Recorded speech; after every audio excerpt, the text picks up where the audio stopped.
𝐍𝐸𝐬𝐮𝐚𝐥. Welcome back to my channel. In today's episode of Our Life Beginnings and Always, we are going to be continuing where we left off, on where we kiss Cove. It sounds so weird just saying that. But yeah, before we get started on this, make sure to hit the subscribe button and share this video with your friends so then they can find me amazing tale just like you right now. So yeah, let's get into it and I hope you enjoy. Okay, each step on the way there was painfully slow, like he was trying to delay the inevitable. Oh yeah, I forgot, Kira's leaving. His whole body tense, leaving the house, and Cove froze altogether before you both could cross the street. Oh. The doors opened. Dad must be taking her stuff out. He swallowed hard. She's really gonna leave. Gave his back a pat. Your motion was soft and you weren't sure if he even noticed at first. It'll be okay. Cove's battle lip quivered and he turned away. You gave his back a couple more reassuring pats. Thanks. At that, some of the conflict wearing on his face eased a bit. Together you went across the street and inside his house, finding his parents in the living room surrounded by his mom's packed things. Hey kids. Good timing, I just called the taxi. And hi Mina, so glad I got to see you today. It was fabulous getting to know you this summer. I finally got to put a face to the name I've heard so many times. She winked and Cove patted on cute over the teasing. I'm really happy you got to meet you too. Hopefully it won't be too long before we see each other again. Nodding. Oh goodness me, oh god. Okay, sorry. Sorry guys. I accidentally hit the skip button. Nodding, Kira turned her attention back to her boys. She patted Cliff on the arm with a warm smile, and then she enveloped Cove in a crushing hug. Initially, Cove squirmed to break free from her grip, but his mom was unfazed and kept him locked in place. Heartbeats later, he gave in and hugged her back tightly. I'm so glad. And I'm so happy this trip was a success. Me too, honestly. I'm so glad we got to know Kira. Cliff looked like he was bursting with pride. And then Cove stiffened. Kira loosened her hold on him enough to steady his face with concern. She spoke her next words in a whisper that had been meant just for her son. Do you want to shelve it? Raising an eyebrow, Cliff watched him carefully. His smile began to falter. What's wrong? Cove sighed and his gaze flickered over to you for a moment, and then just as quick, it was back on his parents. It's okay. It's alright. Really? Are you sure? I don't want to do it now. I can tell Dad later. Nervously, you watched the exchange with the growing suspicion that Cove didn't want to have that conversation while you were there. Oh, about like what we did. You wondered if you should offer to leave when Kira gave Cove a pat on the head. All right. You can always call me if you want me to be part of the conversation, okay? I'll call. Thanks, Mom. Cliff still looked baffled about what Kira and Cove were referring to, but you watched as his shoulders slowly relaxed. You figured that he decided to wait for Cove to be ready to talk to him. And with Cliff's silence, things seemed to be settled for now. After that, it wasn't long before the taxi arrived, rolling up in front of the house in clear view of the open door. Kira stood up, smiling sadly. No, Kira! Well, that's my ride. Yeah. They both said it. The matching reply got a chuckle out of Kira as you all filed out of the house. Father and son went with Kira's bags in hand. Once outside, you spotted your family waiting by the street, and to your surprise, Derek was also with them. He stood uncomfortably and he waved as soon as you noticed him. What's up? Hi, Derek! Hey, Mina. Hi, Cove. When did you get here? My dad dropped me off just a little bit ago. Thought I could visit one more time before school started. Aww! Sorry. You picked a busy time. Sorry. Oh, Cove, shut up! Derek couldn't even look at Cove. He nervously kept rolling a pebble with the bottom of his shoe. Sorry. I wasn't even thinking that your mom would be leaving today. I'm sorry, dude. What? You're not interrupting anything. You're always welcome here. Yeah, Cove, that's what you should have said to begin with. Oh, wait, no! Go back! It would have been sad if I didn't get to say goodbye before leaving. I think so, too. It was apparent Derek would have been preferred to have gotten there at a more opportune moment. He never liked seeming impolite, but the reassuring words soothed his worries. The tension he was holding in his body lessened, and he looked like he was feeling much more like himself. Bye, Derek. It was fun getting to know you. Bye, ma'am. Is there anything I can do to help? Nah, don't worry yourself over that. We're just about set. In that short amount of time, Cliff had gathered and packed the bags into the trunk. Kira took one last look at everyone inside. Alright, I don't want to keep the driver waiting. It's time to head out. No! Kira! No! Don't leave! The little crowd that had formed around started their chorus of farewells and well wishes traveling. But Kira still made no move to get into the taxi. She placed her attention on Cove. Aww. I'll call when I get to the airport and when I make it to Nevada. Also, you better call the moment you walk in the door at home. Otherwise, we'll be wondering all night if you got into trouble on the way there. I can do that. And could you call tomorrow too, so I can tell you how school went? Oh yeah, I forgot school's tomorrow in the game. Well, for me too, but of course I want to hear all about it. Kira put a hand on Cope's head and affectionately ruffled his hair one last time. She then let go, only to move onto squeezing his cheeks in her hand instead. Mom! I love you so much, baby! She was chuckling by the time she freed him and rounded things off with a small tap to the tip of his nose. Cove rubbed at his face with a grin. Finally, she walked to the car while waving and took her seat in the taxi. No, Kira! Cliff hooked an arm around Cove's shoulder and kept them close as he began to pull away. For a moment, Cove looked up at his dad and then wrapped an arm across his back. Bye, Mom. Bye, travel safe. No, Kira, don't leave. Don't leave, Kira. Kira rolled down the window, stuck her head out of it. She waved again while blowing kisses at Cove and Cliff. See you again. Before she was out of sight, you decided to... No, call out with her family. As you added your voice to the others, you watched Kira's smile grow larger. No, Kira, no. Oh man, no, she's completely gone. We're gonna see any of her now? No. The cab turned down another road and completely disappeared from view. Cove let go of his dad and took a few steps out onto the empty street, still looking in the direction his mom went. He smiled quietly, deep in thought. You got the impression Cove was feeling better than he was earlier. He was finally content with the way things were. The summer breeze brought a sweet sound... Oh my god, I'm sorry.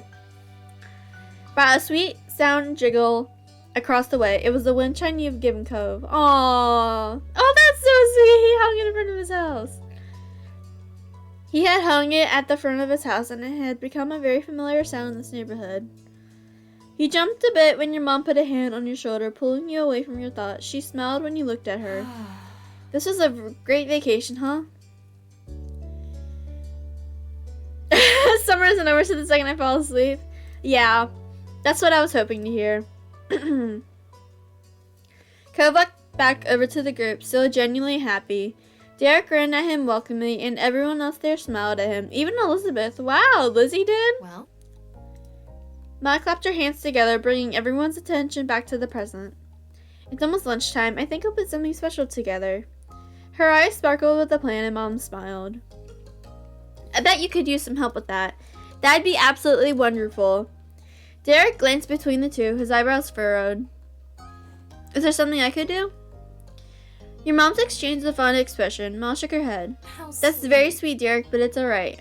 It's not your job. Technically, your dad left you under Cliff's watch. You're meant to be taking care of him, not doing chores for the neighbors. Mom laughed a little over her own joke. You watched Derek look away, discouraged. It's okay. It's okay, I don't mind.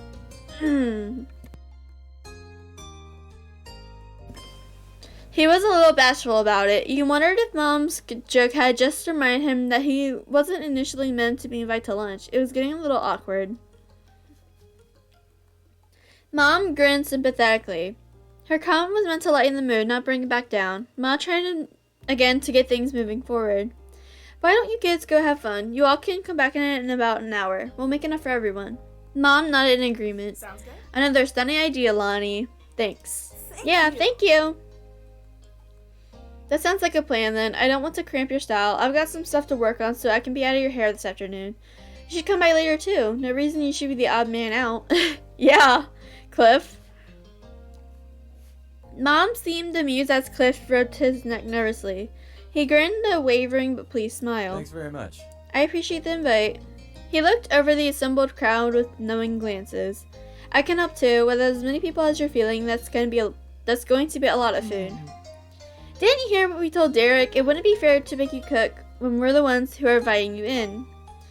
Ma raised an eyebrow when Cliff waved it off. Come on. I insist. Derek would be missing time at this palace. This would be a break for me. I'm quite the chef. Ma and Mom exchanged further glances before Mom shrugged. An airtight argument. If you're sure, we'll be happy to have you, Chef Cliff. Oh my god. Oh. Cliff's grin widened and seemed more hyped than you'd expect him to be about helping with lunch. Cliff shook his head, a fond smile on his face. Then all of us grown-up people will be heading inside. I assume the rest of you kiddos are staying out? Maybe not all of them. Ma tilted her head, a silent question for Elizabeth. Your sister thought for a moment. Alright. I'll stay with the kids. That's great. Both your moms smiled at her, while Derek and Cope didn't seem to appreciate her phrasing.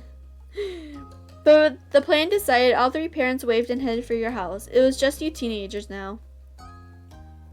Elizabeth looked at you and the others, a curious expression on her face. So what now? You silently wondered if Elizabeth had only stayed out with you to avoid getting roped into work. Then again, she could just genuinely want to hang out. You couldn't tell with your sister. Cope spoke up after no one else did to answer Elizabeth's question. Wanna go down to the shopping street? It's been a while, and I don't think there's a lot of other things we could agree on. Hold on, I'm gonna turn down this music. It's like really loud. Sorry. Yeah, sure. Awesome. Sounds awesome to me. Unlike you guys, I haven't been there 1,001 times. It's new to me. Let's do it. You strolled across the road as a group, down to the beach and then to the left. It took less than 15 minutes to arrive, one of the conveniences of Sunset Bird. The four of you looked around the familiar shops, trying to see if anything caught your attention this time. Derek was the most enthusiastic. He checked out every stall with his eyes wide with wonder. Elizabeth and Cope were in good spirits as well. That's so cool! He ran over to a street magician who was currently doing a card trick for a group of enchanted tourists. Derek clapped when the magician showed a middle-aged man his card. Derek turned back to the group with a curious gleam on his face. What does it take to perform here anyway? Do you have to ask somebody, or do you just shut up and start doing stuff? Who would you even ask? It's a public street. Hey, Miss Mayor, can I pull a rabbit out of my hat? Please, Foxy is well behaved, I promise. Derek chuckled, his eyes searching up and down the scene. Maybe there's a boss of the shopping street? No one does any of this around my neighborhood. It's just regular stores behind walls. It's different if someone wants a real store. But here, I'm pretty sure people are just putting on their little shows whenever they want and do whatever. That's so neat. Would we be allowed to do something too? Cove laughed and Derek began almost vibrating with excitement. Elizabeth rolled her eyes. What would we do? Well, I don't know what. Not yet. I mean, I just found it's a possibility, you know? But there's gotta be something. We know cool stuff. I'm sure if we think about it, we could plan a show that get a crowd really pumped.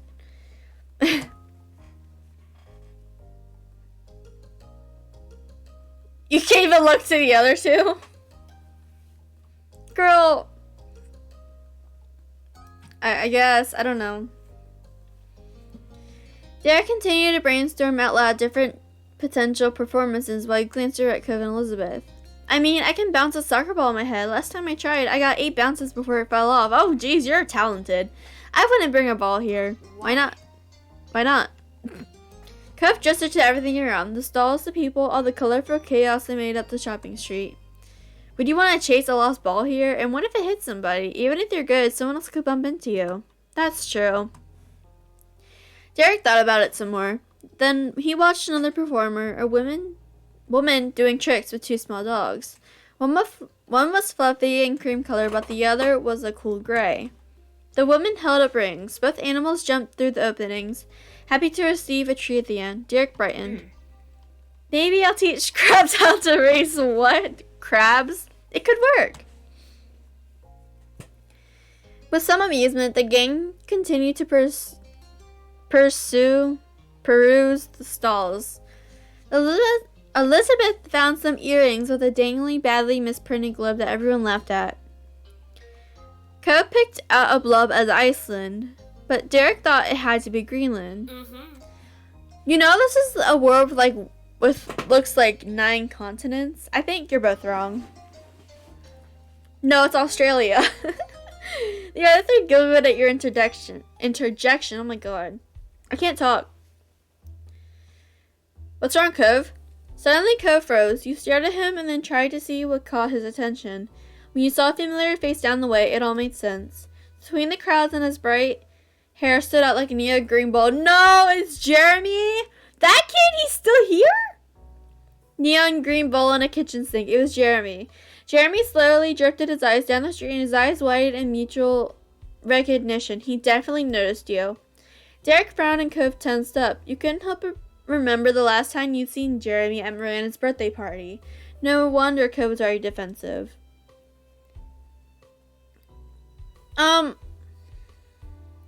Dude, just look away. He's not even... You didn't even want to start with Jeremy's shenanigans today. Elizabeth raised an eyebrow. Her gaze swept over Jeremy without a hint of a clue. Jeremy simply scoffed to himself and waded deeper into the crowd of people. Derek relaxed and exhaled loudly. I'm glad he's not going to start anything. Yeah. Let's be grateful for that. He peeked over at Elizabeth with a tiny smirk. See, that was the mean kid. What? Huh? She still didn't get it. That first summer day hadn't made nearly as much of an impression on her as it did for Derek. Biddy smiled and waved it off. Just forget about him. I already have. He laughed and Cove smiled lightly. He seemed in a much better mood now that Jeremy was gone. Your eyes wandered over to where Jeremy disappeared. You hadn't forgotten the day you met him either. He was only going to be in town for a vacation with the parents he hated. That glimpse was probably the last time you would ever see him. So what? Girl, really? I mean, should we say something mean? Is that rude? Shall we? Alright, go after him. I'll be back. Mina? I won't be long. You headed off after Jeremy, cutting into the crowd he disappeared into. It didn't take long until you spied his distinct figure. You caught up with him, ducking in between a tourist couple and sidestepping into the side street he wandered into. You took a breath. Jeremy? Jeremy's slouched posture stiffened and his neck turned to look over his shoulder. His scowl deepened when he saw it was you. What now? He glowered at you tersely, and a silence stretched between you. He wasn't going to say anything more. You're not going to be here much longer, are you? Oh, that's right. I'm a pace of pea brain like you could figure that out without me having to spell it out. So what? I'm leaving in a few days. School starts next week. It's not like I can live here and teleport to classes? Pfft.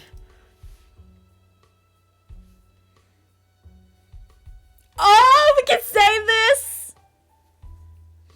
Or that. Oh, we could be nice. Oh, I'm gonna say good riddance. I'm glad you're not sticking around. I'm sorry. I just want to be mean. I'm sorry. Jeremy stuck out his tongue and stalked off, not bothering to say anything in response.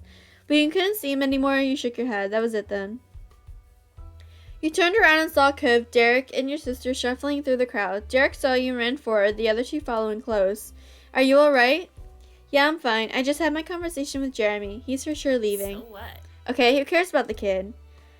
Cove shrugged in a she has a point kind of way. You nodded. There wasn't anything else to do about now. Jeremy was unlike anyone you had ever met before. You didn't know what to think about him. You and the group moved on from the stall and from Jeremy. It didn't take long for everyone to return to the joking. You all enjoyed what little time you had left as Elizabeth mentioned the hours almost up. The little trip had flown by and lunch must have been waiting for you now. Derek bounced on the balls of his feet. Okay. Come on guys, let's get going so we can eat. I'm starving.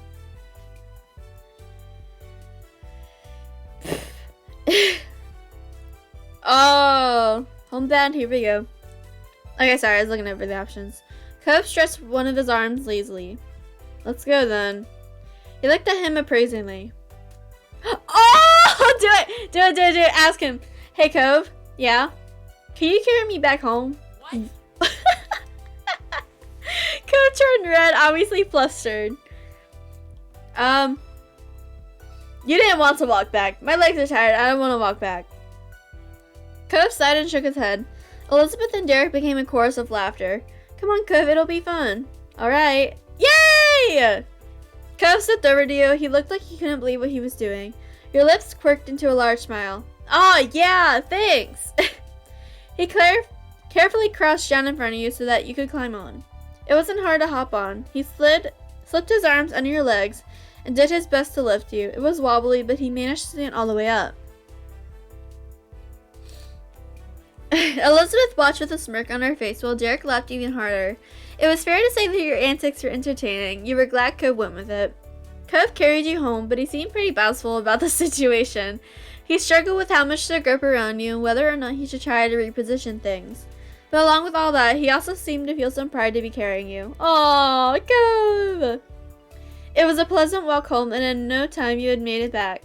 Derek got to the front door and held it open for everyone as you each moseyed inside. The three parents were still in the kitchen. They looked up and waved. Hi, parents! Welcome back, everyone! You made it just in time. I hope you're hungry. When Cove had brought you inside, the parents couldn't help but notice the conveyance. Your moms were unsure, and Mr. Holden raised an eyebrow. Everything okay? Did you pull something, Mina? I'm okay. Aw, Cove, you got so strong. Good. And reliable, too. What a guy. Cove rolled his eyes at the commentary, then started walking to your couch. He bent down and you let yourself plop back on the couch. Thanks for the lift.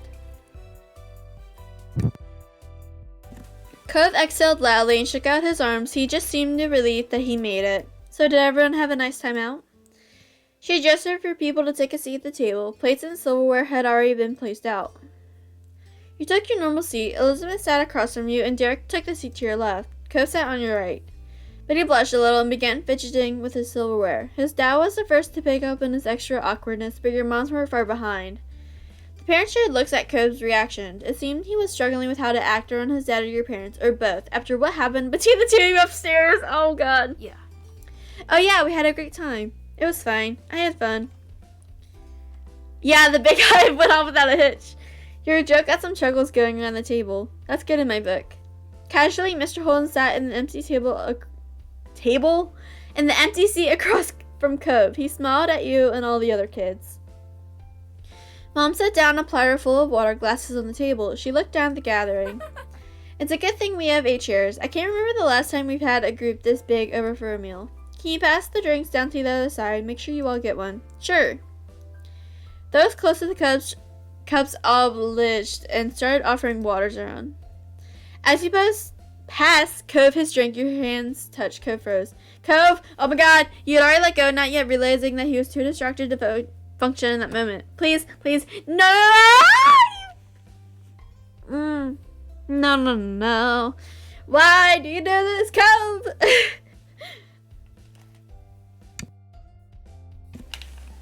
The glass fell down to the table, landing with a sharp clatter of glass on wood. Cove scooted his chair back with a restrained shout. I'm sorry, I'll get a towel or something. He looked around in a frantic panic, as if an object to soak up the water would magically appear if he turned his head fast enough. His dad bit his lip in worry, rising from his own seat. Cove, what's going on? You've been a little out of it today. Did something happen? Ugh. Sorry, I just burped. Cove tensed, frozen again. He stared at the water on the tabletop as if he wanted to sink into it. Oh no, cover him. If something did happen, you should wait for Cove to want to talk about it. Trying to make him say things in front of everyone wouldn't be good. Mr. Holden nodded slowly. He still seemed worried, but after another look at Cove, he smiled sympathetically. Right. Well said, Mina. I'm here when you're ready, son. Of course. Cove breathed a sigh of relief and shot you an apologetic look. Don't be sorry, Cove. You shot him a covert thumbs up. As everything got set up, Ma cheated Elizabeth to take her elbows off the table. Now. And you shouldn't slouch. She pointed to Mr. Holden, who was leaning forward with both arms on the table. Oops. Mr. Holden seemed unsure about all the sudden attention and carefully rearranged his posture to something suitable for a fancy dinner. He smiled sheepishly at Ma. Elizabeth rolled her eyes, and Ma gave a level look at her. You shouldn't be impolite to a guest in the house either. Elizabeth groaned, long and long suffering. Ma giggled and Mr. Holden chuckled. Not bad. Okay, everyone, I think I'm gonna leave this video here because I'm actually, like, my voice is starting to hurt a bit. So yeah, that is all for today's video. Hope you guys enjoyed. But lastly, you're a gem, and thank you for watching. A wonderful day, everyone. Bye!